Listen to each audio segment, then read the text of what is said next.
在贵州桐梓县的大山上，我们发现了一个荒村。这个村庄呢是建在一个山包之上，地理环境非常的优越啊。但是非常的遗憾啊，如此漂亮的地方呢，随着时代的发展啊，人们都搬出了大山。这些房子呢，看去都是残垣断壁呀。咱们目测呀，这个地方地势平坦，土地肥沃。大家是不是很好奇这些房子的后山是什么样子的？哎，可以带你们去看一看。可以看到后山呢就是大峡谷，而且在后山的这些山腰上啊，也看到了很多的废弃房屋，包括在这几栋房屋左侧的这个山头上呢，也还发现了一些废弃房屋。可见这个地方呢，以前肯定是一个不小的村子啊。而且我们注意到边上的这个田里边呢，还有装变压器，如果人少的话是不可能装这个东西的啊。虽然这个村庄已经是一个荒村了，但是我们看到这几栋房屋的整个周围呢，很多的土地都有耕种，我相信啊，还有守村人留在这里。那咱们今天呢，就去探一探。朋友们，大家好，现在呢，我在这个荒村的对面这个峡槽这里啊，那车子呢可以开到前边那个位置，往这里一直往里边走，走到那个村庄的山脚下，然后再爬上去呢，就可以到达。我们步行的这个路程大致是40分钟左右，我估计啊。这一条小道呢，就是进入那个地方的通道。那么这边呢是拉过去的电线。现在这些路边呢，看着都是一片的荒凉。这个小道上呢，真的是杂草丛生啊，感觉里边住的人呢也不怎么出来，否则的话它也不是这样的，对吧？我跟你们说，这个地方真的是一个养殖的天堂呀！你看这些狭草里边，全是这种草，非常的茂盛。这个地方呢，有大片的平地啊，目测有20-30亩。那么这些呢，肯定是以前的主力农田，就是种稻谷的。那现在人全部都搬走了，这些全部都荒掉了。你看这些草、杂草，或者说藤蔓，或者树木，对吧？都长得老深了。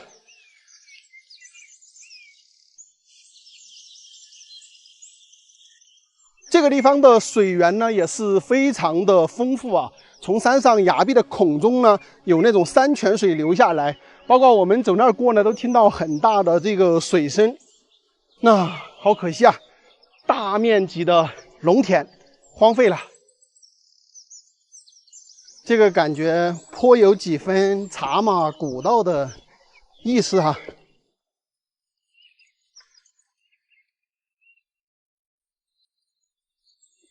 这里已经到种地的地方了，这个玉米不错呀。你们看，主人家正在追肥，追了一些肥料。看看那儿变压器，走到这个地方，感觉是不是非常的舒服？那对面那是公路，看到没有？那个山崖口，那我的车就从那儿开到这边这个山后面来的。整个这里视野非常的开阔。你们看，前面又有2只狗，哎呦，会不会咬人呢？看到你2个我都怕。啊，那还有那边还有只狗，不过那也有人。你们看这个房屋都是非常的破旧。狗咬人不？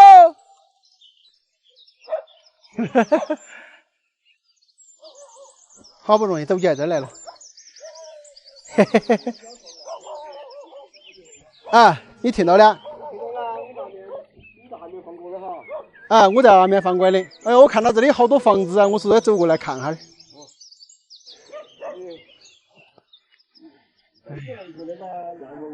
烂房子。咦，烦啷个要烦？我觉得来看下这，哎呦，这房子全部烂了哈。哎呀，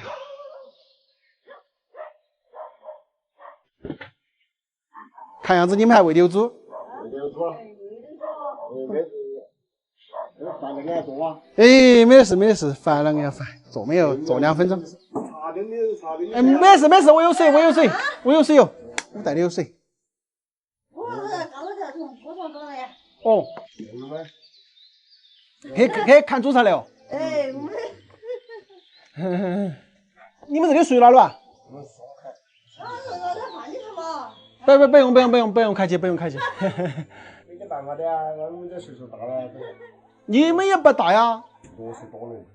你60多嘞？60几了。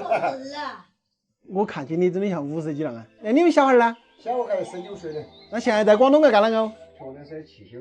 啊。也是在广州。这些他们老是在一点。你们这个上面在板哪的哇？板在盘龙辽阳啊。这点应该人不少哎，以前。但是我们这个啊，这人口最多的时候，我们这坎上可以有200几个人口。我就说这个地方人多。等于以前这里一包都是房子是不是拆了一半都不止了？垮了，最近垮了，已经成了。这个山后面都还有房子嘞哈。有，山背后啊，我们这就阳金的哇，叫梅湾，他们还没靠的是这个山嘛，我们还没靠这个山了。那还是我们阳金的人多点。你们这里姓哪个？姓王。全都姓王吗？全都姓王。那么梅湾还不是，梅湾跟我们这阳金还不一样啊。都姓王。都是一个老祖宗的。对了。我们这不能把这搬起来的。有好多年了？芹菜猪搬起来的呀，我们这辈就是八辈人噻。等于以前搬过来的时候就是地主了嘛。他不属于地主，以前嘛是这样这个道理噻。以前嘛就随那个有个通公田是把洋人的给了嘛。所以说是他在这些他把这个呢嘛，等于柴火这些就方便了嘛，伊朗的人本身多了嘛。照你说的人多的时候，200多人，现在得几个人在这里？这个现在就是我跟肯定有，他跟你弄的我都。对，都在通知哈。我们这个让外国的是那个时候，我们的政府才这敢做几千人的，来养人。对呀。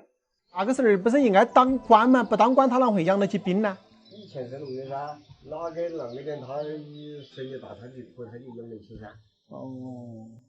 那时候风光得很哈。人家有后头房子有个普惠噻，原来他们是那个时候那些真的房子上冲下去，没不怕什么价子房子了，有人是大城门关机的。几十年200年了，就火烧过都有几十800年了。哎，这些房子都全部烂差不多了。全部烂的。没这个这里应该是也排过些都是房子哈，现在有这些烂爪爪。等于停财主就是你们这里自信人的一世主，这就是一到展在这个人他是第一个。王停财这个名字听起就有才。土豆挖出来过银子没得？按道理你祖上那么有钱应该有噻。只是停财主这个地的钱的分的是，他们说从端地分到了也是停财主的下边分钱的时候是端地撮分银子。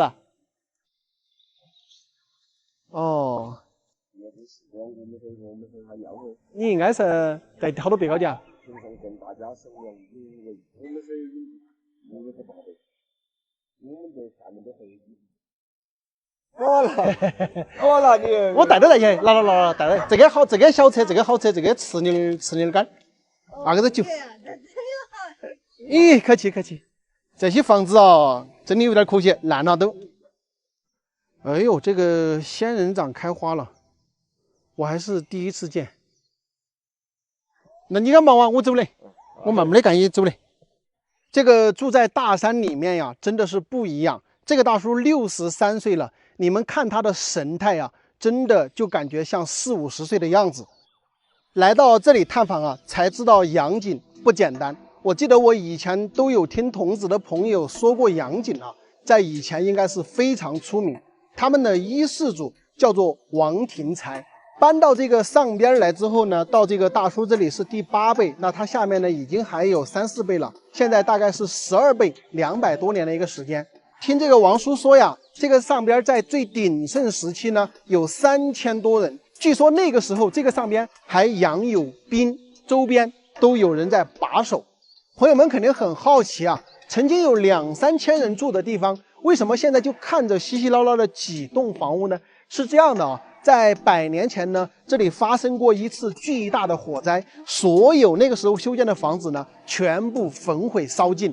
现在看到的房屋呢，是后来再重建的，包括后来在重建的房屋呢，都因为人陆陆续续的搬走，房子不断的在倒塌，包括拆掉，所以现在我们只看到这破烂的几栋房屋在这里。这个地方呢是遵义桐梓县松坎镇的洋井，200多年的历史变迁，从鼎盛时期的3、4千人，再到20年前的200多人，再到现在的3个人。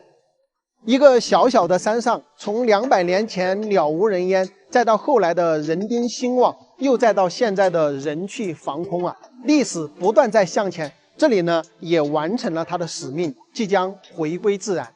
好了，朋友们，本期的视频呢就跟大家说到这里，咱们下期再见，拜拜。朋友们，大家好，现在我在贵州的大山里，看一下我身后是一个非常漂亮的大峡谷。这个下边呢是有一个村庄，但是目前是整村搬掉了，但是还有一户人家呢留守在这个大山深处。我们今天呢准备下去探访一下。我呢是从这个顺山走过来的，走到我现在所在的位置已经走了半个小时。那么等于说现在我是需要再顺着这个小道一直走到这个峡谷底。我们现在就是只有这一条小道可以下山去，其他都没有路了，因为都是悬崖峭壁，还有森林。俗话说呀，上山容易下山难。现在我下来倒是挺容易的，等会儿上去可能就比较难一点。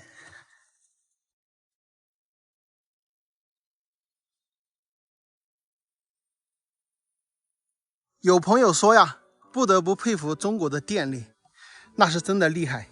不管是高山险阻、悬崖峭壁，我们的电都是绝对畅通的。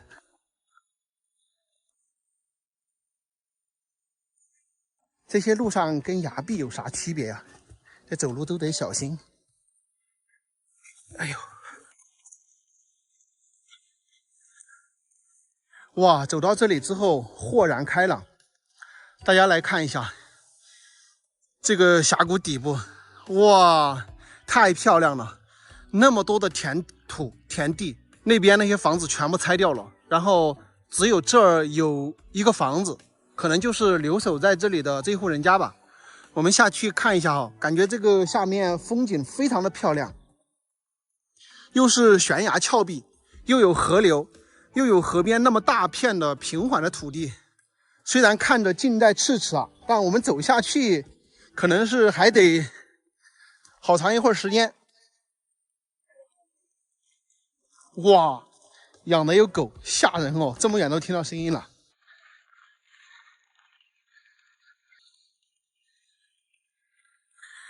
你看它这个下边是喂有羊的，所以呢这个进去的路啊都有用这个门挡着。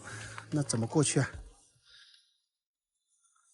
哦，这个地方啊它是拴着的，我们先过去，然后还是依然跟它拴着啊。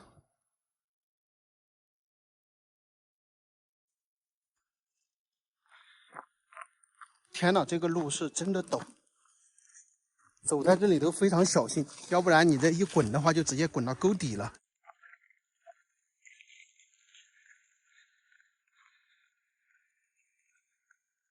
哇！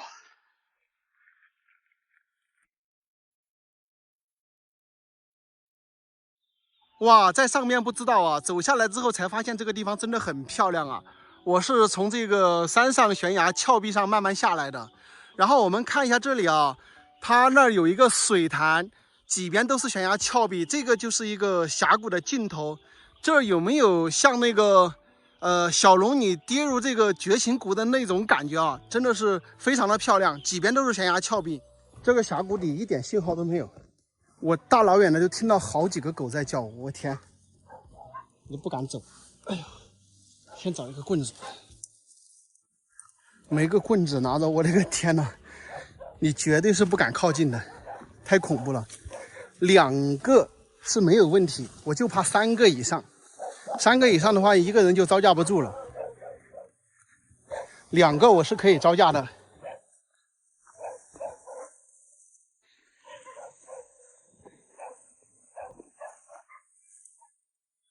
我跟大家说，这个大山里的路就是望山跑石嘛。我们在上面的时候，其实看着这户人家离我们挺近，对吧？但是走下来，你会发现弯弯绕绕、弯弯绕绕的，要走好一阵。这地方你们看一下美不美嘛？就像一幅画卷，哈。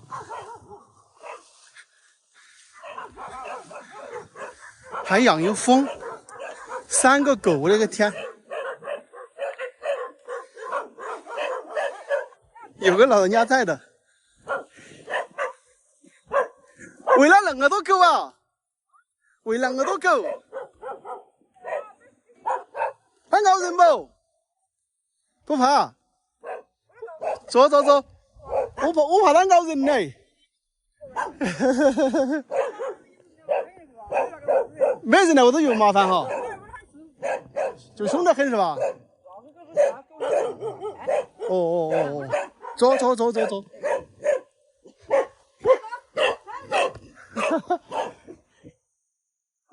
走走走走走。哎呀，你还吸了那么多蜡水？你那么多个？你干那么多啊？你养别人在那边看的。哎，现在这下面就在你们一家人啊？啊。你们这下面以前有好多人呐？下面啊？啊。下面跟我们是全部搬出去的。我们全部搬出去。哦。等于你们也是搬出去了的？我们只是搬出去了，我们只搬出去，我们个娃儿手头的。在外面头旁那种，他做过事啊，然后他说是为他生活。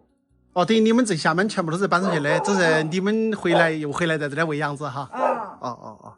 这下面以前总共有好多家人呐？我以前总理好像才15、16家人。总理有15、16家？啊，总理好像15、16家。全部都搬出去的？搬出去的。房子也基本上没得了哈。房子拆没得哦，房子拆了上面拆的哦。拆了哈。你们这儿姓哪个？我们姓我婆家姓杨，我娘家姓李，我姓李。哦。在这里养着养了好多年了呀？没有，6、10年了吧？几年时间才？2、3年。我看你那边好像还有个3轮车，你没得路的啷个骑下来不的？下山了要摆的。台阶下摆的？下山全部下山了这条装的。哦。那你冬天的话，羊子要抽去卖西边？冬天才不是开得出去的。都是开得出去的哈。开得出去，冬羊这个开得出去的，这中间那留着不能行。那这点还可以。看来你都是走南闯北的，老早就走广州去了。那没办法，那个这广州人他们人家带人呐。你不是才58岁吗？你7、8年前就在广州跟他们带人的呀？啊。那你娃儿不是20岁就结婚了？他是20岁结婚了。哦。他今年我们为了他跟我老公都耍了，他耍得早了。哦。我们个孙女今年8岁的个。孙女8岁了。啊，今年8岁了，我们52、23的。你家几个呢？那5个了。5个小的。啊。哇，怪不得要凑个3个姑娘，2个儿子3个姑娘。你们那个时候的负担还重啊，因为4、5个家了嘛。我谈的要把你不相信，我们时候的谈基本都住不起，就是这个样子。我们大姐娃呢，才14岁的到广州，到广州去的时间，等于他是重儿去的，他爸都没去，我跟他去。等于我们有个妹在广州，他跟我谈。他说咋了？他说我听那个周围这不是挖天明洞啊，挖老虎江啊，在那个爬家，他说把拉不走，下班都不得了的。他说你放心嘛，等他走之来嘛，那只能我们俩到河那住嘛。我跟你说，你过年没家肯定到那里靠回住他哈。后来我就谈了这个，我说你们俩这公司你认识嘛？你那书也没读啊，4年级书都没读过啊。他说到广州去3个月没钱的哈。他妈妈让你让嘛过几钱嘛，他就让我做工了，他你给我寄300块钱就行。他想哈，这300块钱那我们100块钱的我都100块钱的我都他再200块钱对起。现在我他那压对，我是压对起哇，我都跟我小打水。好过到那甩的100块钱，我让他再200块钱。走了广州，第1年他就要洗在个脚上就洗脚趾，他那20块钱一天嘛是啷日了。都住了几个月，这几个月他不想他住，他都跟他明天谈，他明天我不想那个床住了，我跟你说嘛，那个床那个20块钱天了，他说到的时候保持嘛。他说这个反正一天了以上啥子身上就是10嘛，还就是打工嘞。就是大那个儿子出去打工是吧？最大个才14岁都出去打工。就等于他出去打工了之后赚到钱，给你弄了1万块钱转来。然后你才在外头把这些肥料啊、牛啊这些整起来，才把庄稼做好。我们这家是我们个儿子搞7个人，这家我们家是整我儿子搞。占得大那个儿子哈。几只没得大的广子给他交钱啊，但是我们那把家里7个人有了，而且我们最喜欢出去干玩的时候多的人就大人大走点证了送给大人穿，送给娃儿穿，就像那个，反正说哪里有人酒席了，你赶着小么事情就送给人家了，不要小人跑到去把给人家送回去吃一个酒，就爽了吧？哎，以前的日子都恼火。我说以前的日子都恼火啊！现在好了噻。村里面累这给我们送的送背条，那里有几百块钱。村里面给我们送背条，也是给我们送牙签了，你知道没啦？而且那个吃面包的出家，就当你一个真的情况，你恼火得很。现在好了嘛？现在好嘛？我年纪近了，也年纪是年纪近了。你年纪又不大，58岁，年纪不大现在。老二呢？老二给在广州了。在广州哈。姑娘都嫁了噻。姑娘嫁2个了，我老师给妈跟我选了个云南籍的，在云南。还有个姚姑娘。姚姑娘在哪里干了呢？姚姑娘在许阳上班了。在许阳上班。姚姑娘好大了？有20岁没了？20岁嘞。20岁哈。满了20嘞。阿弟都是你们喂的牛？全部都是哈。你鸭子留在这儿，我觉得是可以的。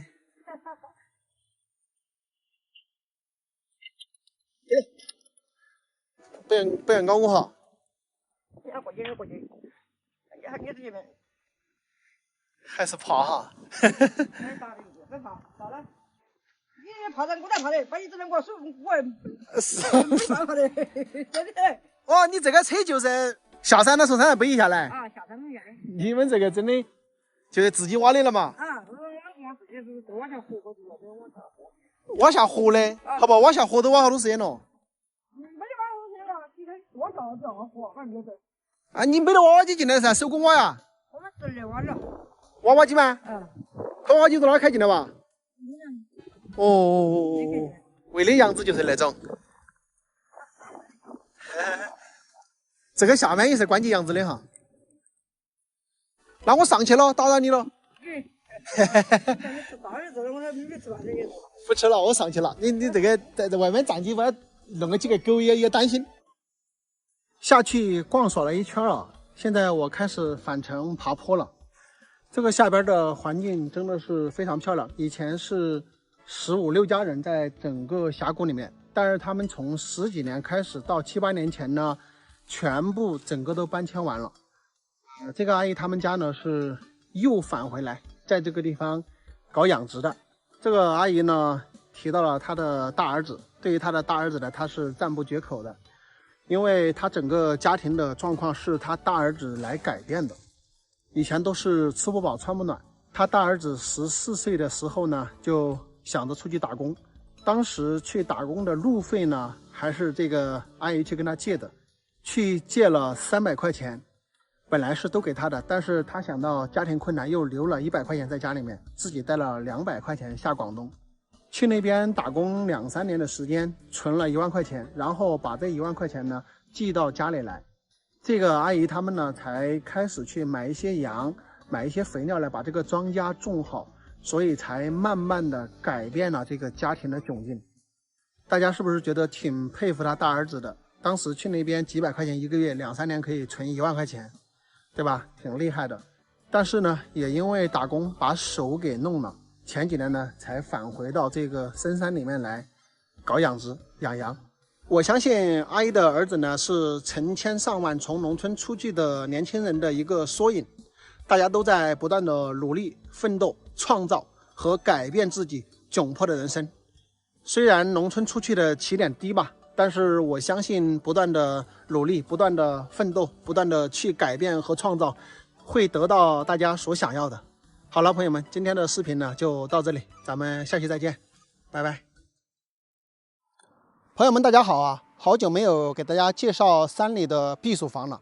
我知道有很多朋友呢喜欢那种原生态的地方，今天路过这里呢，正好看到有2栋空房子啊，我觉得这儿的环境还是非常不错的。大家可以看一下，这里它是一个4合院的一个房子啊，这个公路呢也是通上来的，然后这个门前好大一块的土地，哎，咱们居住在这里呢是可以种一些花花草草的，反正它这个地也是荒的。然后这几栋房子的后山呢，就是延绵上100公里的自然保护区。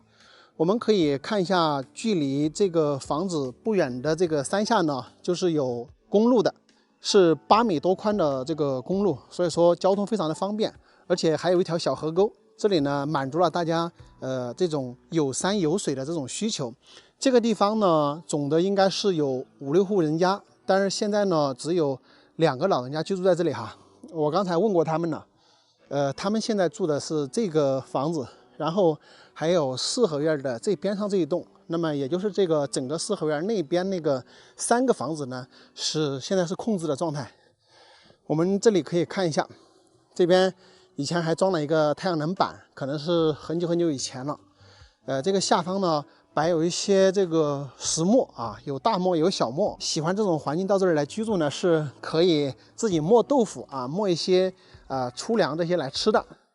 这里外边这个房子它是一个吊脚楼啊，你还别说啊，3、5好友在这个吊脚楼上喝茶是挺舒服的啊。这个就是以前建的房子，对吧？这边2个磨都是好好的完好无损的放在那里。然后这个吊脚楼的下边这边呢是养猪的，可能那个地方呢是养牛的。这个以前建的房子，上边呢就是住人的，对不对？这个房子呢是山里为数不多的一个4合院的房子啊。看一下啊，这个整个中间呢它是一口井的这么一个形状。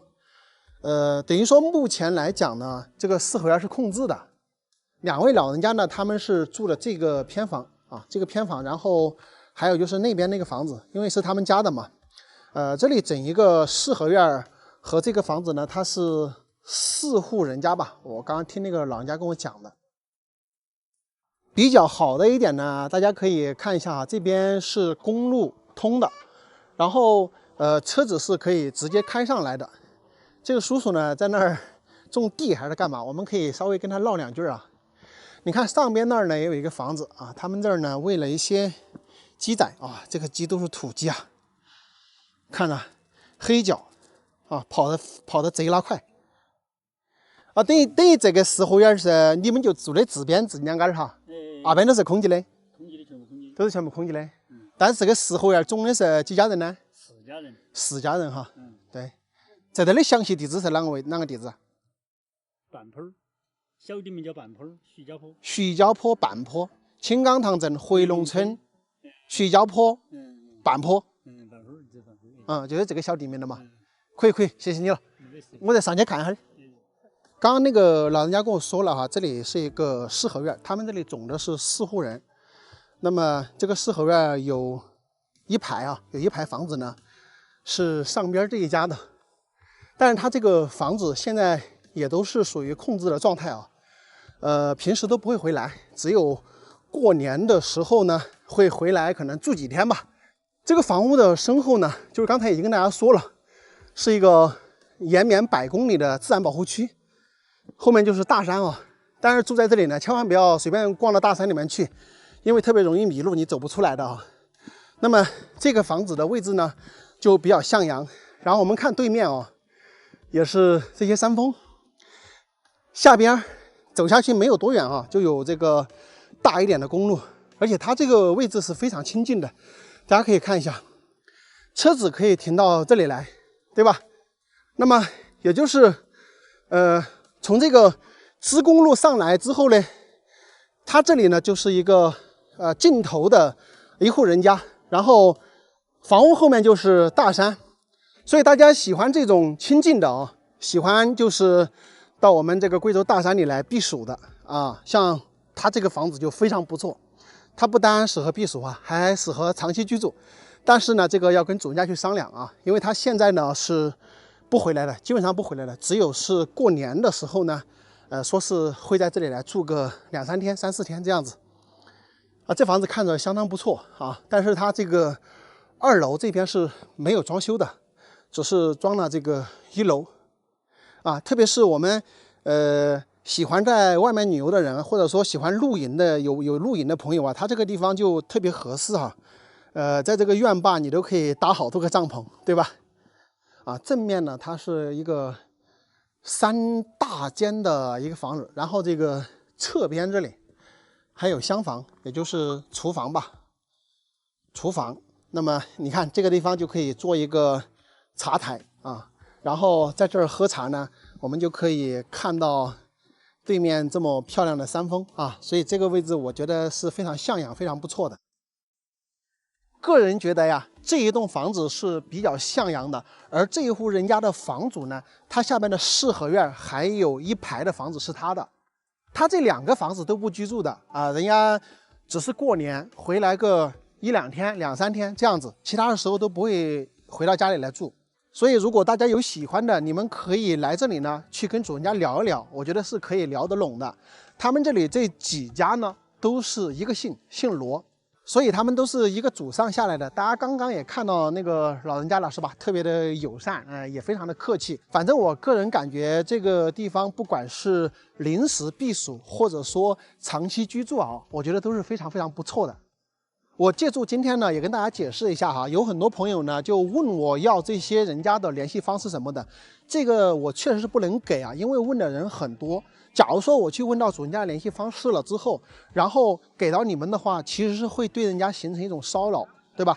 一定是你们自己本身呢，就是有闲时间想到山里避暑养老的这一群人呢，你们是有时间的，对吧？你们来看了之后直接去联系比较恰当。好了，朋友们，本期视频呢就跟大家介绍到这里，咱们下期再见，拜拜。朋友们，现在我在重庆酉阳的大山里啊，今天我们要到这个崖壁上去探访几户几乎与世隔绝的人家。为什么这么说呢？因为来这里很不方便，需要从铜仁沿河县的码头坐船1个小时到我下方这里，然后呢再步行上去啊。这个地方呢基本上是一个无人踏足的净土，我也是来了2、3次都没有找准位置，没有上去。今天不会错了，现在咱们要赶紧上去探访一下就下来，因为我只有1个小时多的时间，要不然的话我就要在这里过夜。大家看一下啊，这个地方风景非常漂亮，这个下面就是乌江，上面都是很高的崖壁，很漂亮。我的这边也是崖壁，我们现在等于说要从这里垂直着爬坡，爬到这个崖壁上面。哇，赶紧走啊！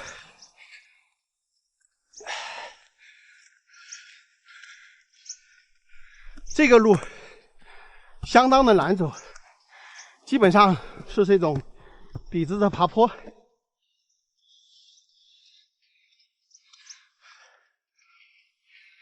我们之前来从无人机的视角呢，发现上面还有4户人家啊。看看这个路啊，这正儿八经的是茶马古道。我小看这个地方了，我以为是20分钟可以走上来，结果还是不止。你看，从这走到深谷去，还要从那个崖壁角走到那个地方，然后再攀爬上去。因为我之前飞无人机就看到过这一条路线了，哇，好累啊！而且我还得加快脚步，因为我的时间有限呢，朋友们。这种赶时间的步行啊，真是挺坑的，又是爬坡，走一会儿就把我累得不行。哎呀，这个地方大家说环境漂不漂亮？这一路上来都是这样的竹林，真是太美了，有那种绿野仙踪的那种感觉啊！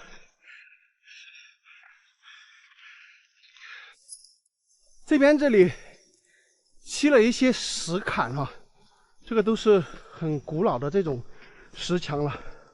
我感觉可能在远古的时期啊，这个槽子里面有可能都有住人。现在水沟是没有水的，再走这个石梯步道，继续的向这个崖壁上穿行。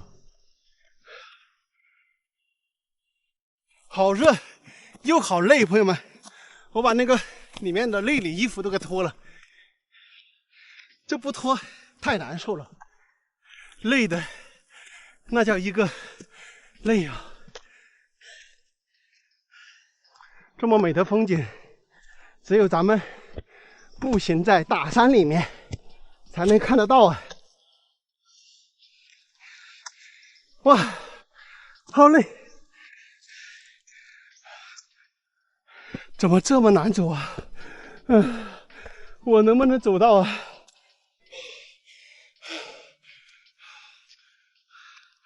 关键是我担心我下来的时候，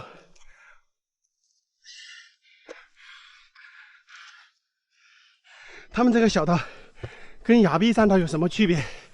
就顺着这个崖壁向上爬。哎呦，我天！我从下面爬上来的，兄弟们，我真的不行了，爬不动了。不跟你们开玩笑的，我现在满身都是汗水。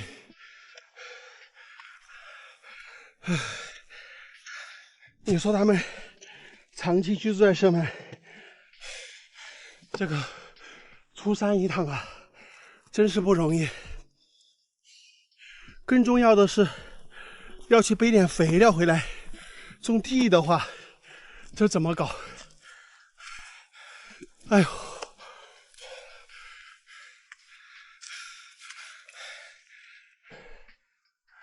到了平一点的地方了，是不是要到了？这边到处都是竹子啊，朋友们，风景真的非常漂亮。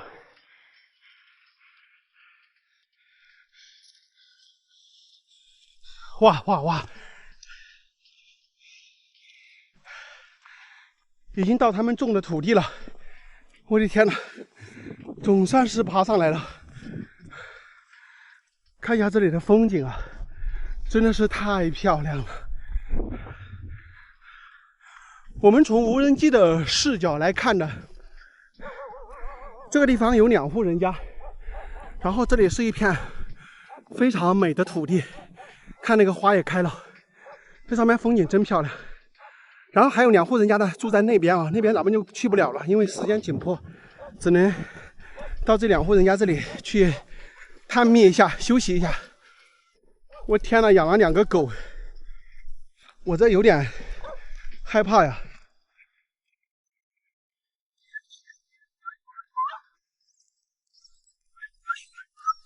搬高吧。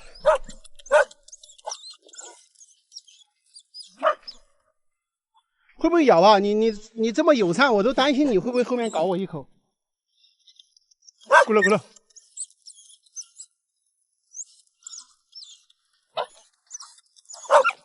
哎，我怕你。你看这个小黑狗这么友善，那个家伙呢又凶的，我都害怕它。嘿，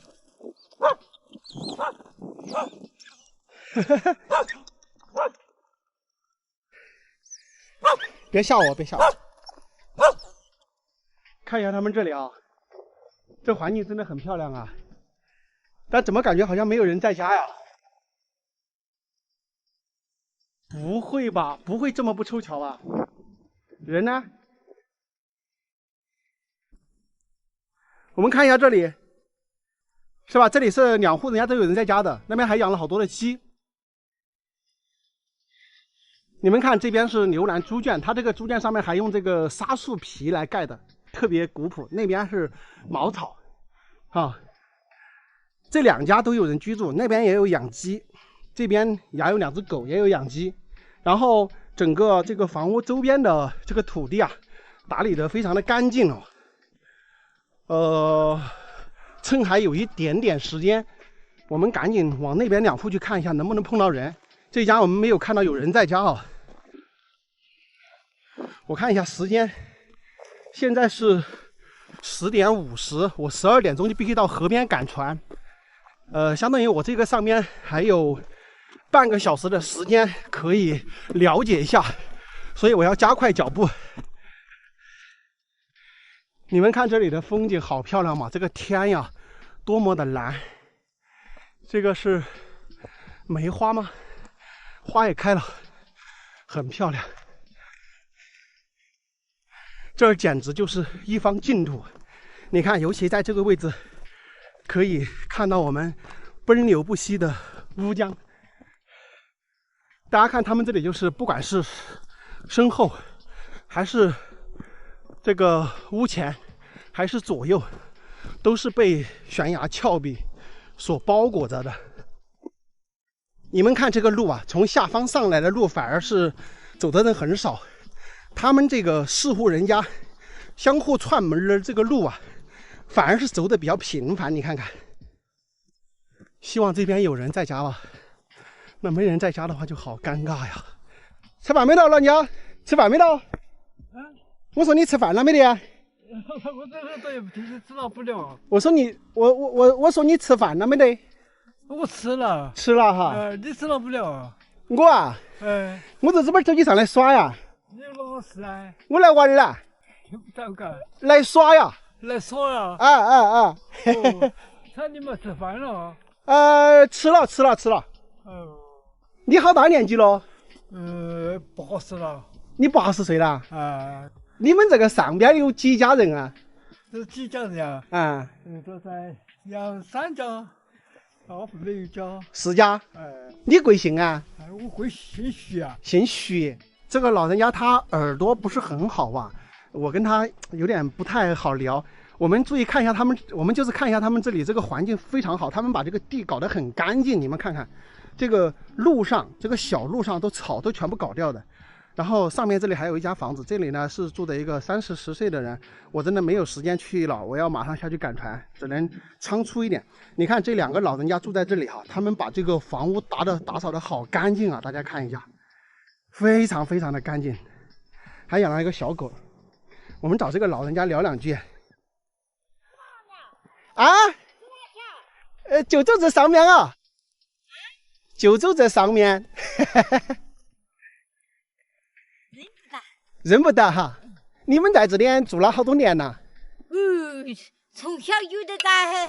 这个老人家他耳朵不是很好哈。他不大听你。他说的你们小孩都在沿河买的房子哈。你们这点的话是只能下河去坐船哈。坐船呀，赶后勤噻，走不起了，难道走？就是走路了走不出去嘞，只能下湖去。走你咋走？后勤要走几个钟头，要走4个钟头。等于从这个山上走过去要走4个钟头。那现在肯定不走了噻。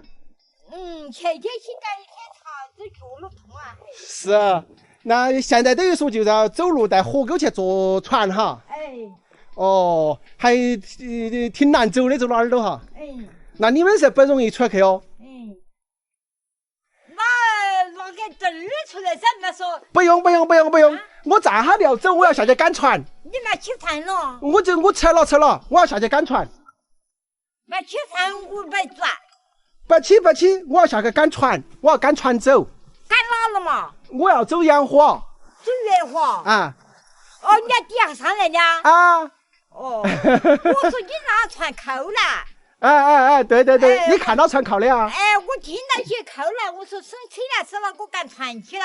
我说我们咋骂到人呀？不然赶紧上坡了，我说噻。我把煮点吃。不煮，你们是祖祖辈辈都在这里哈？在这住了好多年了，种的。从小就在打我噻。这个是掉下，他是姓徐啊，我姓田。姓田。总共现在只有4家人。现在这赶紧搬呀了嘛，赶紧搬到源河去了。都搬到源河去了哈。全部搬到源河。假如你种地要肥料，路是走底下背上来呀？走下面背上来。个背起来恼火。现小你先回来哇，就把我们背来啊。哦，哎，小孩先回来，然后，你们两个不去跟他们一起住啊？难去了。下岗不惯噻，不习惯。不习惯，我咋管做起来？光是做点菜呀，俺要乱买呀钱，以前有好些钱没哇。还是这上面做的好哈。主要是也三了老兵不惯噻。嘛大人啷个上给解药不方便上去干。就是山里面解药不方便啊。就是好点不方便，不管是财水哪样都方便。水也是有的哈。有哦，用不完哦。之前的祖先是哪个时候搬到这儿来的？你们晓得吧？不晓得。都不晓得。反正住的时间比较长了。进来煮点钱条。我不饿。我开水。水我也自己带的有。我主要是我跟你讲嘛哈。我主要是我12点钟我要下去赶船。我在这里又不能耽误很长时间。所以就在这里跟你们聊会儿天都行嘞。你意思但你这点心情好哦。心情好。是了，但是这心情好。因为我晓得你们这上面有几家人。所以说我就专门上来耍。我这里还带点东西，我拿给你们。哪样东西啊？酒。绿饭。你管拿去吃贵。对，我带起来了嘞。这个是我们贵州的酒。我是贵州的。贵州的。我是。那不啊，你让我去抢。我带起来我因为带其他东西我不好带，我要带2瓶酒嘛。你放心嘛，有人来嘛，你还可以喝啊，个人，是不是？哪跟你这个心情要去？我是煮点起呀家。不。有没得哪起法。我就耍哈儿就行了。假如说我以后有时间要上来这住一晚上，那我就好方便啊。我们哪个走路带人家？我看你们2个老人家好干净哦。你看这个门前这些上面全部都收拾得干干净净的。干净很。真的。老了，一个不爱住了，到时候抢哪样干？哎呀，你们就是好好的休息下就行嘞，有小的拿给你吃了嘛。是不是嘛？我现在他管要种他的了嘛。我们来看一下这里的环境啊，特别的漂亮。就是这个老人家跟我说，他这些地方以前都是房子啊，都是地基，但是后来这个走掉了啊。你看那边还有一些这个木板，那堆了一堆在那里。然后这里是一户人家，然后这里呢是他们2个老人家住啊。这边呢现在是2户人家，我刚刚过来那个地方呢也是2户人家。老人家我走了。拿去钱。你这个是啷个？我不要。你二百看拽到，追，不要，我不喝饮料，我喝水，你们留就喝就行了。我走了。意思不，我下会儿再来耍，走了。我不喝饮料，我要喝水。那我走了，老人家我赶紧走了。谢谢你。客气。我下次要来在你们这住一晚上。假如下次有机会来的话。要的。那我走了，老人家。慢走哈。好，拜拜。好了，朋友们，现在呢，我要到江边去赶船了。今天的视频呢，就跟大家拍到这里，咱们下期再见，拜拜。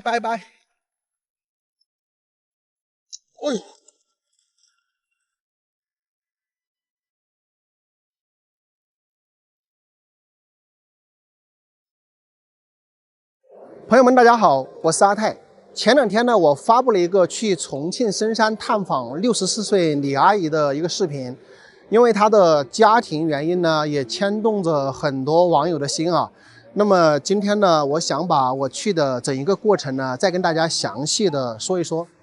当时呢，我是开车经过那个地方，那么我从这个3维地图中呢，发现下面是有一户人家，是有人居住的。那我本想呢是用航拍去拍一个视频，但是因为当天呢是大雾，根本就拍不到下面。我在那里等了差不多1个小时，我想我还是下去探访一下吧。所以呢，我就又开车了一段路，问了村民这个地方从哪个地方下去，然后我才步行下去的。从这个公路的地方啊，步行到李阿姨的家里呢，应该是差不多1个小时吧。其实这个视频啊，最触动我的是什么呢？就是他一个人要用锄头挖那么10几亩的地，要挖1、2个月，这个我觉得在现在来说确实是有一些不可思议啊。用牛耕也好，用机器打也好，都不可能要这么长的时间。在我们常人来说，这个完全是在浪费劳动力，对吗？但是因为他们生在这个地方，然后呢男的劳动力呢又不行，所以说是一个没办法的一个举动啊。其实他的家里面呢，我并没有了解得很清楚，只知道他的儿子呢是因为意外眼睛但是现在呢是因为有一只眼睛看不到，间接的呢也影响到另外一只眼睛看不到，那这样呢就丧失了劳动力啊，没有办法，他是需要这个李阿姨来照顾的。然后李阿姨的老公呢也是因为到这个山上去挖那个葛根，因为他们那个地方山上是盛产葛根的，挖葛根的时候呢就没有特别注意，有一个石头压过来呢，就把他的脚给压断了，具体应该是这个位置吧。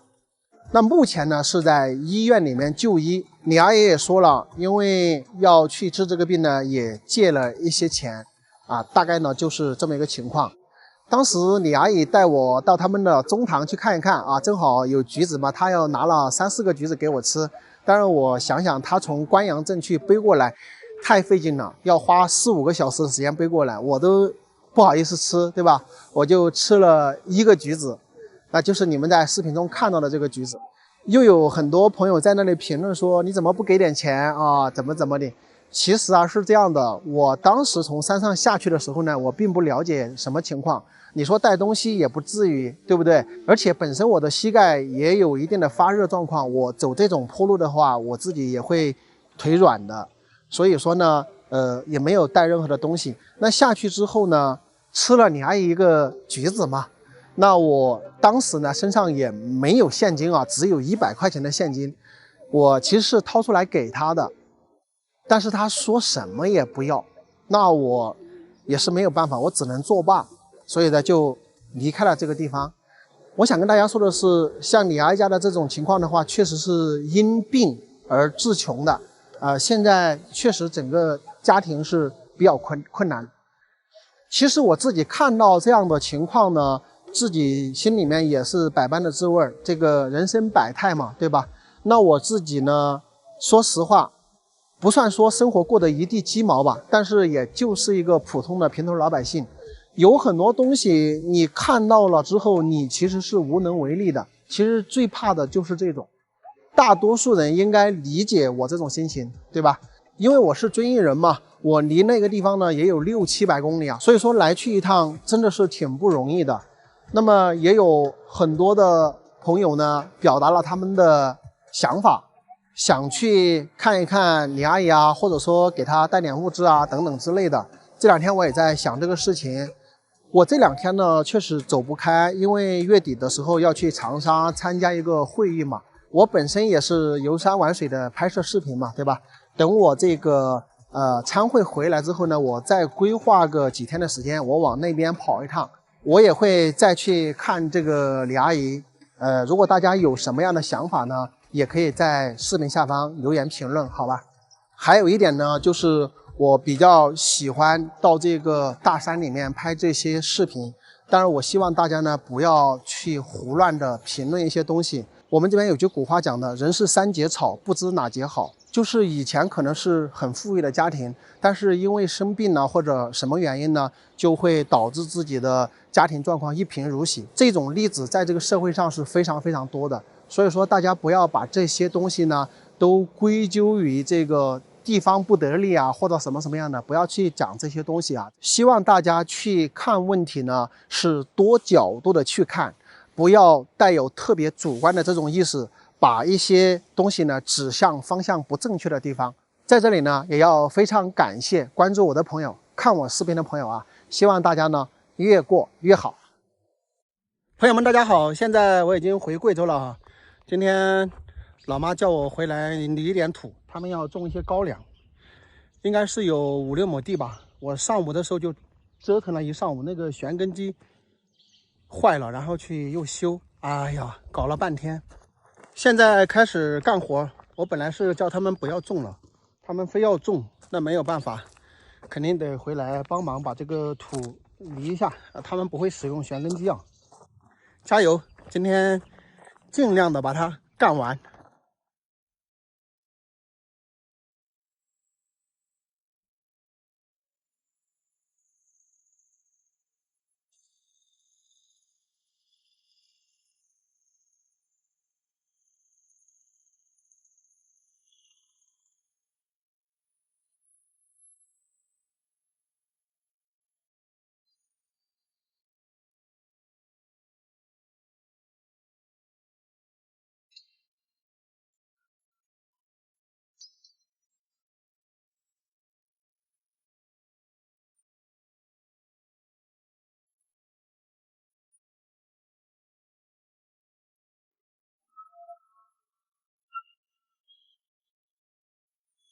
干了一块了，朋友们，是真累啊！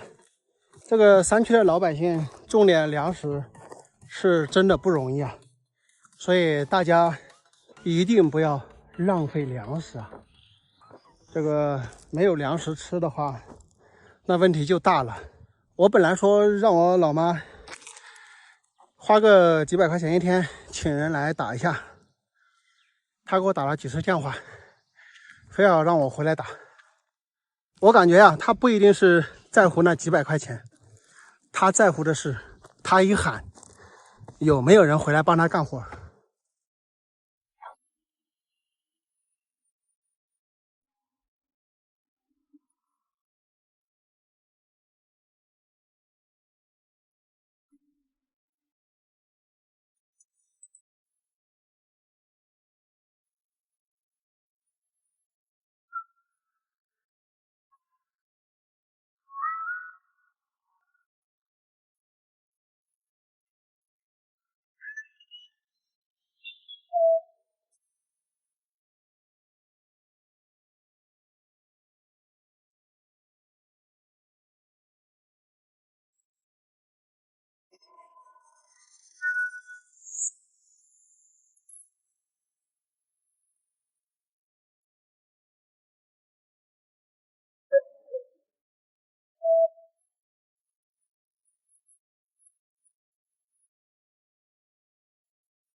这个下边这一片干完了，哇，今天是干得精疲力尽，很久没有干活了。早上的时候还是荒地，现在是不是看着舒服多了？你们别说啊，这个土非常的难打，不像平原的地方，特别是那些土坎边，还有这个土坡上，还有就是这个土里有很多的石头，如果那个刀片打到石头的话，那个整个机器会弹一下，所以说它要求你的这个臂力，掌控机器的这个能力是比这种平土要强很多的啊。看看我身后的小毛驴啊，今天幸好有它，要不然这一点地的话，如果锄头挖的话，你得挖1个月哦，干一天得挖1个月。所以说这个山里面有一个机械的话，还是比这个人工比牛耕要快很多。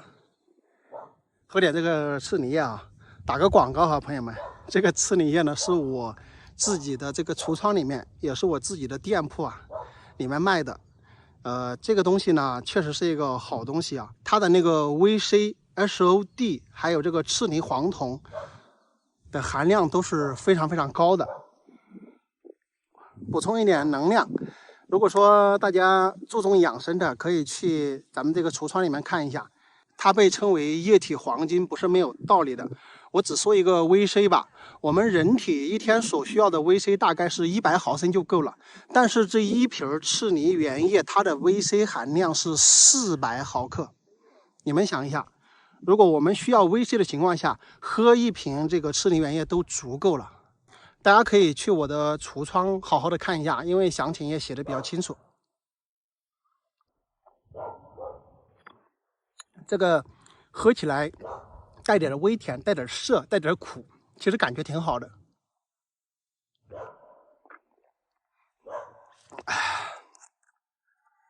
在这里呢，再跟大家说一个事情啊，就是前2天呢，我发布了一个重庆64岁的李阿姨，就她的家庭情况呢比较特殊啊，然后网上很多朋友呢就在议论这个事情哈。因为我当时呢也急着离开啊，我回来之后呢，像我现在这里去那个地方呢有600-700公里啊。我下一期呢再录一个视频啊，把这个事情呢好好的跟大家说一说，也让大家呢很详细的了解一下这个情况呢，咱们再说后续，好吧？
哎呀，终于干完了，给你们看一下我今天干了多少。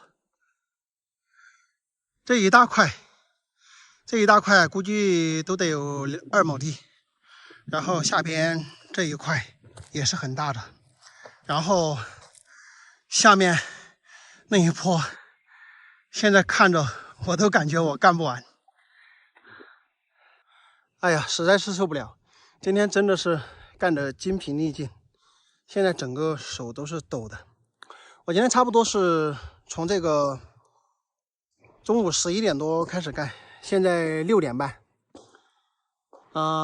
半天时间，这里的地差不多是5亩多6亩，厉害吧？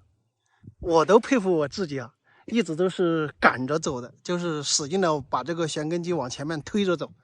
虽然说这个质量干的不怎么样啊，但是这个效率还是挺高的，是不是？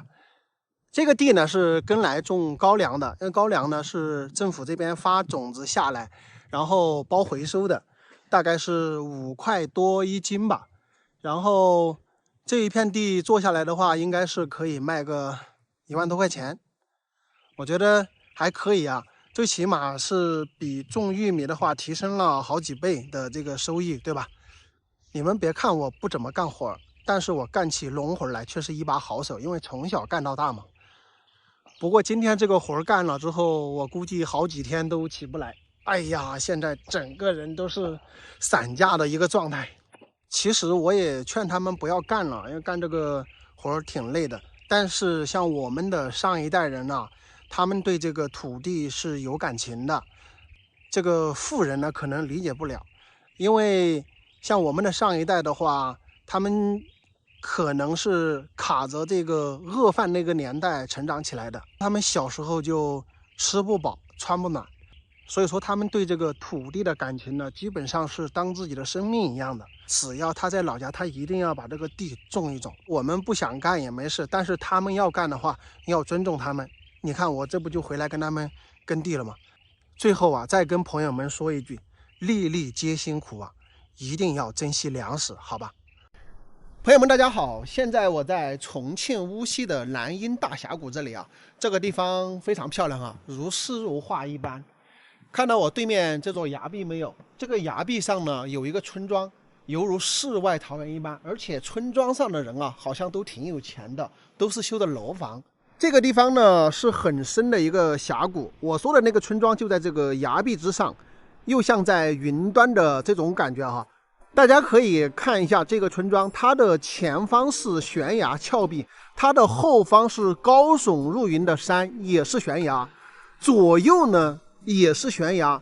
他们修的这个公路啊，也是从那边的悬崖峭壁上呢慢慢的凿过来的。然后右侧呢是通向另外一个地方的公路，但是它也是径头路啊，到前方一点呢就是几户人家，然后就没有路了。所以我们可以看到这个村庄的话，它是前方悬崖，后方是高山，左右都是悬崖。而且这个村子上的人还住了这么多，家家户户修的都是楼房。我们看一下这个地形啊，正好他们住的这个地方是一个平坦的区域，土地呢也是够用的。虽然前方是悬崖峭壁啊，但是住的这个地方呢却是非常好的。我们看一下这个村庄的人啊，真是有钱啊，住在这样的深山里面，家家户户都修的楼房，应该是不会差的，对吧？而且这个村的布局，我们注意看一下啊，你们来看一下它这个地形，稳坐在这个台上。我们看到这个村庄的前方呢，就是上千米的这个悬崖峭壁。虽然说住在这个地方可能不能出什么大官，但是生活富足是没有问题的，对吗？大家可以看一下这个村庄靠崖壁的一个地方呢，它还建有一个环形的水池。所以说呀，这个布局是非常合理的。我感觉这个村庄啊，在建村之时呢，就有这个高人指点啊，相当的厉害。这个村庄的下面啊，就是非常深的南阴大峡谷啊。这个峡谷的谷底跟他们居住的位置有1000多米的这个落差，真的是不得不佩服他们这个村庄的建村之人，非常漂亮。而且这个村庄的人，我们看得出来都是生活富足的，因为家家户户都有楼房，它的土地。你环顾一下四周，它的土地也是肥沃的，整个四周的话都是这种比较陡峭的山，可能土壤也比较差，但是正好他们居住的这个位置呢，这个土壤是比较好的。所以说呀，我说这个村庄啊，在建村之时就有高人指点，你们同意吗？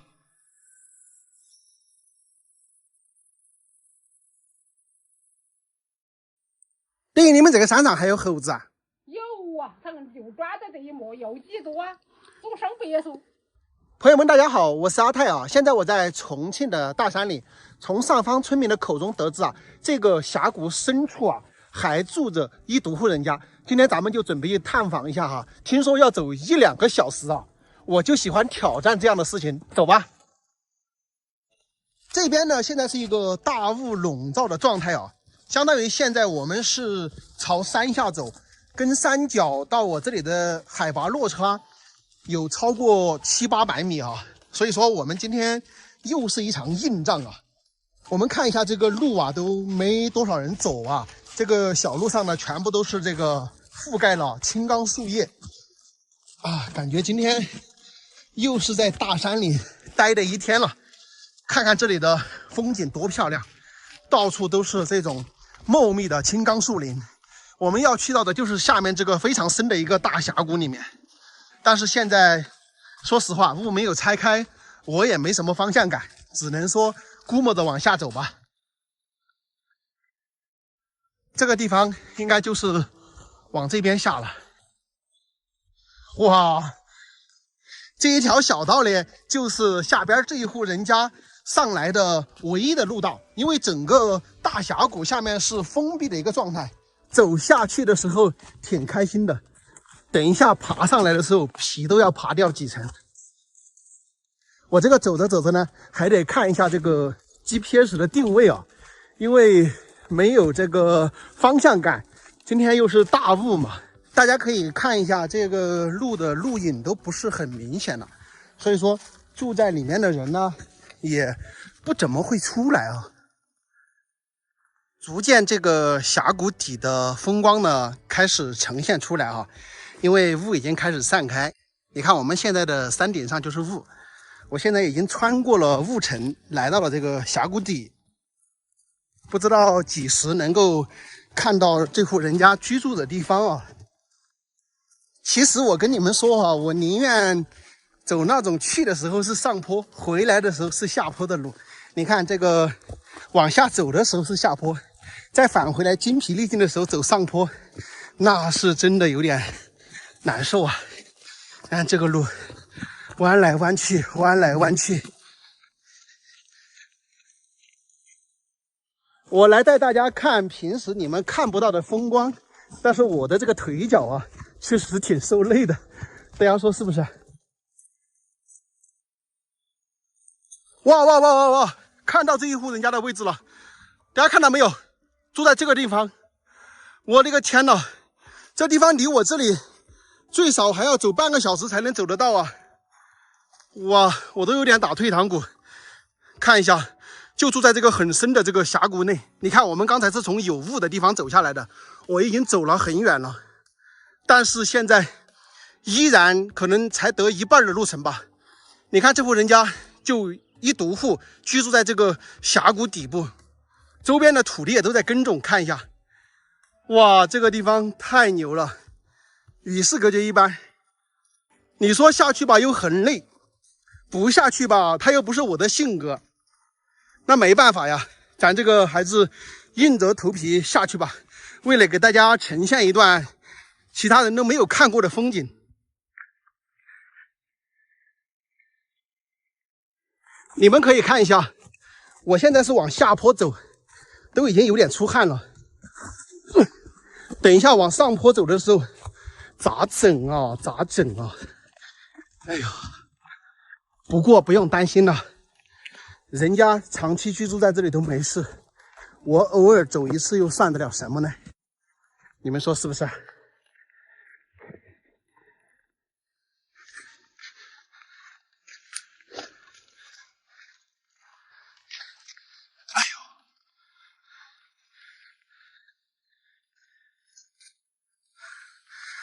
哇，朋友们，我真的是历尽千辛万苦啊，终于是走下来了。我现在的脚都是打闪闪的，因为一直是下坡，一直是这样走这种石壁路。我天哪，走下坡都这么累，等一下上坡怎么搞？哇，已经到这一户人家住的位置了，真的有人居住在这样的深山峡谷。我来给你们看一下四周的一个环境。先来看一下这边，超级深的一个大峡谷。然后你看，现在山上全部都是雾，对吧？就在这个峡谷底部这里啊，住着一家人。哇，今天运气好，看到这户人家没有？还炊烟袅袅的。有人在家啊，就证明我不虚此行啊，没有白来，大家说是吧？这个地方啊，真的是漂亮啊！哎，老娘，你吃饭没到？还没有啊？哎呦，我就从山上走起下来啊，看到你们下来，这下边有家人住啊，所以走起下来看耍哈儿来。这个地方啷个来的话走这些路啊？哎呦，都走的，都是农村的。农村的。哎，还做了那么多土地哈。啊不，我们那些是不种点土地不得了啊。你几个人在家里面啊？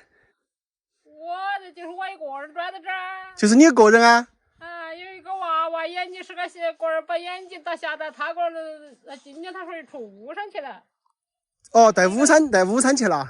一个男的给我把脚去这儿，他就给我压断在也抓在屋上整。哦。是调查过我的情况吗？是怎么吧？没有，我是来挑耍的啊，跑耍的。那我天哪，往这些地方走，哪个得了啊？没，他到处的路个昏暗的。哎，你们长期在这儿住都没得事的呀，我来走一下不要紧噻。走一下不要紧。他这些路管一般的，哪个愿意走这个路啊？我还是走得多。走得多啊？我也是农村的了嘛。是什么地方的吧？啊？么的地方的？遵义的。你们家贵姓呢？姓李。姓李哈。哦，你好大年纪的？64的。64。哦，也不大嘛。年龄不顶大。反正现在就是你一家在这边做啊。都是你一个人来，我都你做那么多土地啊？就是我一个人做的。哦。啊。哎，你们这儿平时去赶场了是赶哪里啊？关阳啊。赶关阳。要2-3个小时才去得到哈。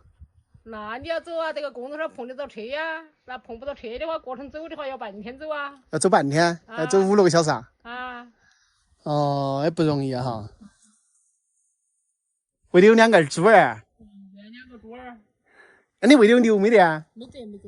你没有？那你没有喂牛，你这个土啷个增肥的啊？我个人挖呀，个人挖呀。用锄头挖？啊。这一土全是你用锄头挖的？啊。那你这个工程量不是太大了吗？那我这咋没得挖呀？可以买个那个买个旋耕机也不行，你不得行。那我不得行，我这个坡都很窄，那个你也不行吗？你不应该喂个牛吗？喂个牛吗？它不是根基生活的。我这是爱上抖音呢，我在哪里地方晃啊？你是哪个地方的人呢？我原来就是这儿的人。原来就是这儿的人。啊。哦。大家看一下，它这个还是木料做的房子，还有土墙。哦，这边这个都是土墙哈。哦。那我坐嘛。坐。哇，真的还全部都是土墙。等于这个房子已经是做好了100多年了哈。啊。你家几个人呢？3个人呢。3个人。我姨没得哪个出门打工儿，没得个么的。哦，就是哪3个人呢？就是你们老的两夫妻，有个娃儿是吧？一个娃娃，他个打跟头把这个眼睛给我打瞎了。他又说的，一做么的不得行，一做么的这边这只眼睛他个不看见了，结果他说的扯到这边这只眼睛，他说的扯到也不看见。等于你们老公也是脚杆遭整了嘞？脚他个去这儿，他去这个长这儿，他个石头压断了噻。石头压断了。然后儿子呢，又眼睛又遭整。儿子眼睛本来打瞎几年打。恼火哎，有点哈。那不是恼火的人嘛？那你们家现在靠哪个收入呀？我有个么的收入啊？没得个么的收入，我这地现在又不出个么的药草，再做活这些子不得行。那你种些哪个东西啊？这就是种一点洋芋和包谷啊。就种洋芋和包谷。我这种点包谷、洋芋这些子又值不到钱。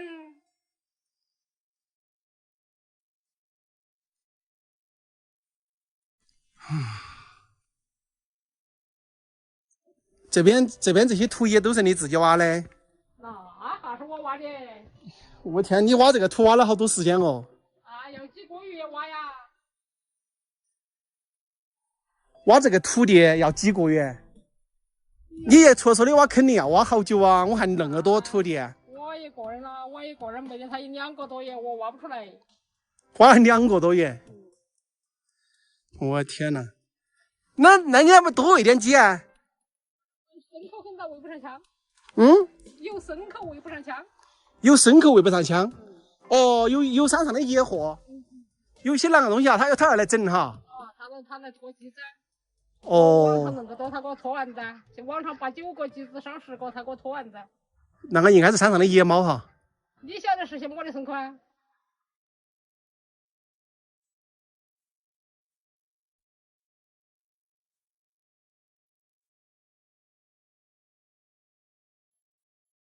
我的天呐，你这些不是那么多腊肉啊？这个今年2年了，我过点猪都没得啊。我人不行使，喂打我多大混着死。2年了都没喂过年猪，然后正好去年就喂了大杀2个。去年就喂了2个，就喂了那个2个。那你这2个猪杀不但2大呀？我看这个真的不但2大，你这主要400斤一个哦。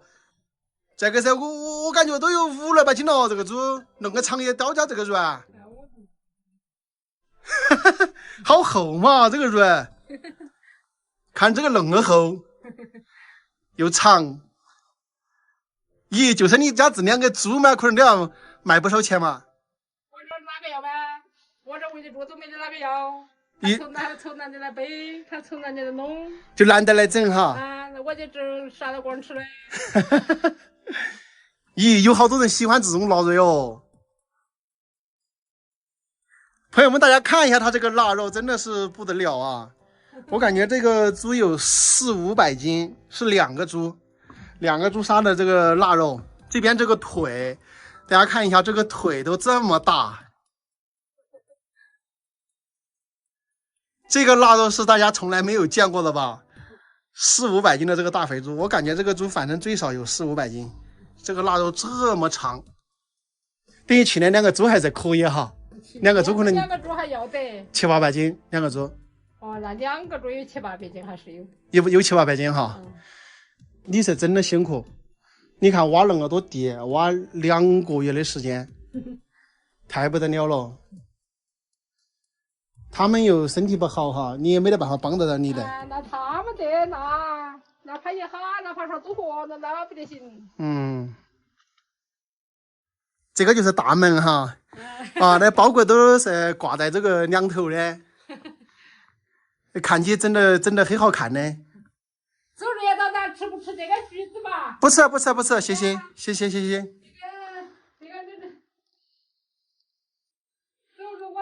我们没烧开水。哦，不吃，谢谢。那我吃一个嘛，好吧，吃一个。你这个去买这个橘子来都要拿得背。完全是关阳拿来的。关阳还是买起来的。我在这坐哈嘛，你不是腿个子走算着嘞。不要紧。你好把银两都不啷个出来去哦。我不啦。到外头去啊。我这几年我不行，我又坐不得车。我又晕车。一走的，像这些山上的猴子，像你种的庄稼，它要来害你。等于你们这个山上还有猴子啊？有啊，他们就抓在这一抹，有几多啊？总上100数。上100数的猴子啊？就在这个山上。那你这个庄稼种的也恼火啊，一步都走不到。那你是包裹嘛？你这些出来了，你那是眨不得下眼睛了。你在屋里煮着饭，他就来给你吃了，有那个瓜子。你把饭煮起，他才来跟你抢嘞。你在屋里煮饭的话，他就来抢包裹吃。就来你地里面抢你的包裹吃啊？有弄个那个。有弄啊，多猴子啊？有几多啊？硬是满到处。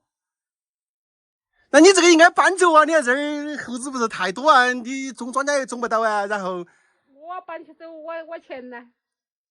电脑在跟那个么样，就是他们那个脚打的，到处就是借的。我这儿有钱呢，我搬起走。那你这个是一步都走不了啊！那不是一步都走不了的。那你屋里你这儿好子好，那你随便哪个你离不得人呢？再后来也有哪一个人走不的？一说他有可能跑到你家里面来呀，猴子啊！那你们哪个在屋里，你那个地板就满到处他都来呀？就是房子到处都爬起来。这个才有点恼火哦。那不是恼火的那个。你哪个时候看得到啊？哎呀，那他现在就在那个东门口啊，这一会儿他没领的啊。这一天他上那高头去了。上高头去了啊？他主要就在这一片。那他就是这个山上，他妈妈这没得好多人户的，他没得好多我的吃的，他就给我专炸这个山上的。我去年子我只在屋里煮完顿饭，他就把那一个瓶的他就给我捞完的。就给你捞完了那么快？他有那么快，他多噻。对，他这一群的。他又多，他一夏天的，他有个我的名堂嘛，他就混着搬包裹。包裹如果是出来的，就搬到坑一这了；如果是包裹没得好多米的话，他就搬到混着水，他就混着不给你搬的。气人哈！就是那个。哎呀，你这个才真的恼火，种点包裹还天天收到钱，好吧，晚上都不得瞌睡睡哦。晚上他不来，晚上有野猪。晚上有野猪，白天有猴子。你这个猴子晚些的他不来，晚上你没得庄稼出来又有野猪。你住在这儿是真的恼火，住些庄稼都是跟他们住一半可能啊。那呀，那你不收啊？那你只够跟他们种的，那你个人也收不到个么的。你出去过没得？出去过？我没去过。无锡去过没得？没有。无锡县都没去过？我们在专屋的事没卡。就在屋里从来没出去过？没出去过。你也姓李吗？我就是姓李。我的上人他没这个儿子过在这，我一个哥哥在这个对门过10隔的，我们在屋里照的，我跟他妈住的。等于是你的老伴是上门的是吧？对的。就是你们姓李，那你们老伴是哪里的人呢？就是那个上头的。都是上面的哈。姓马。那你们家几姊妹啊？就你个儿啊？我3姊妹。3姊妹。3姊妹。2个姐姐。2个姐姐，2个姐姐都是在外地吗？2个姐姐有一个在外头那个长草西草那儿住，有一个在大城新村住。你们是3姊妹。然后你在这里守家。然后招了一个上门的这个老伴到这里面来。是这样。当时你为啷个不想到出去啊？那个时候老人住在这儿噻，那我出去哪么住嘛？那是出去那老人住在这儿，那你哪个的行嘛？等于那个时候你是为了照顾家里面的老人，然后你留在这儿的。三姊妹就等你一个人留在这儿。那我一个人最小些嘛。你最小反而留在这儿的。我最小的嘛，那时候一个哥哥他给我死噻，12个死噻，在阴坡给我打死噻。那我不转屋里没得话嘛，老人没得个指望嘛。姐姐他们那时候都给我嫁出去了吧？等于说那个时候噻，他们两姊妹都已经嫁出去了。他们给我嫁出去了噻。都等你一个人还没有出嫁，然后又没得办法在屋头要，正好在这个时候他哥哥又过世了。就你留下来在屋头照顾父母了哈。你这个你也是付出了好多为这个家里面哈，也是辛苦。等于就是因为这样，所以说一直都在家里面，从来没出过门。那对。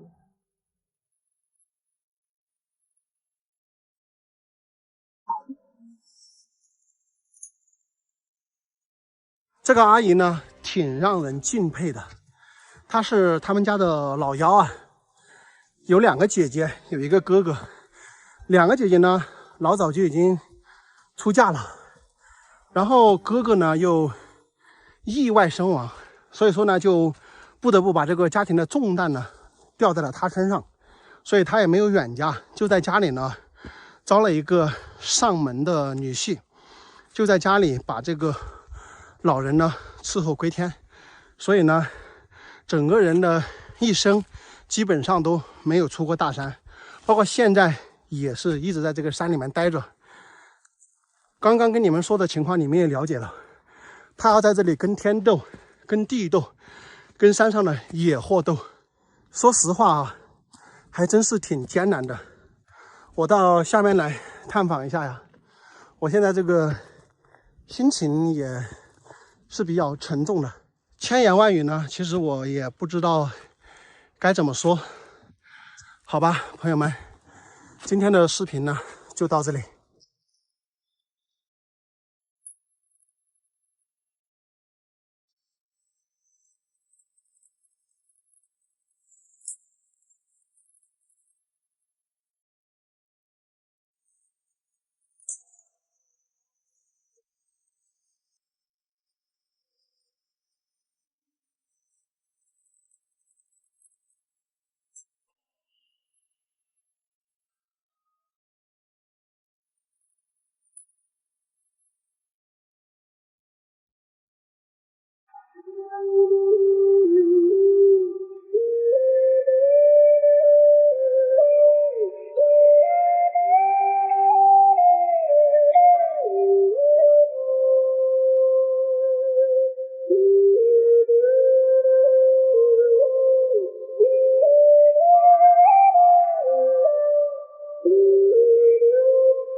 朋友们，大家好！现在我在重庆乌溪的南阴大峡谷，看一下这里啊，真的是风景如画。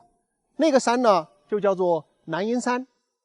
然后我今天要跟你们说的是，下面一条公路折返了好多弯，估计有30-40道弯吧，然后连到上面这条崖壁公路上去，哇，太震撼了！像这个公路这么急的弯，这么陡的坡，你让我去挑战的话，我感觉我都要打几个问号啊！大家看一下这个峡谷啊，从我现在站的地方下去有1200米的落差。这个下边呢，东一家西一户的住了几家人，你看，其中这里还有一家自己独住在这个崖壁下边，中间是河流隔断的。这个公路真的是太牛了，我们从空中航拍的视角就会看到非常非常的险峻。我特别佩服修公路的人，我感觉修公路的时候都有非常的危险哈，因为你在上面修路呢，保不准啊，有那种石头啊什么的往下边滚，下面呢又住着人家，所以说修这条公路的时候，我觉得也是非常非常的难的啊。即使是你用挖挖机作业的话，我觉得也有一定的难度啊。假如说让你们来挑战一下，你们敢不敢开这样的公路？在评论区告诉我。